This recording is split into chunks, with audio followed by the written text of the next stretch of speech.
Un sani-broyeur ou WC-broyeur ne peut pas être installé dans n'importe quel bien. Dans une maison individuelle, un propriétaire peut choisir d'installer un sani-broyeur tant qu'il respecte certaines conditions techniques.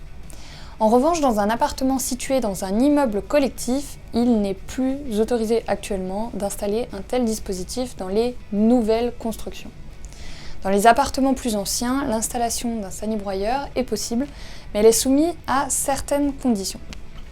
Premièrement, l'installation d'un WC classique doit être impossible, notamment en raison d'une incapacité de le raccorder, donc une incapacité technique.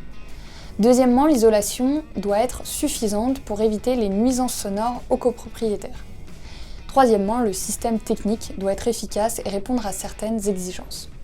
Mais dans ce cas, il faut être autorisé d'un côté par le service urbanisme de la commune sous peine d'une amende de 450 € et d'un autre côté par la copropriété lors d'un vote en assemblée générale puisque les canalisations sont des parties communes sous peine que n'importe quel copropriétaire demande la suppression du sani-broyeur. L'idéal serait donc d'apporter au moment de la vente ces autorisations, mais on constate en pratique que beaucoup de sani-broyeurs n'ont pas été autorisés comme il le faudrait.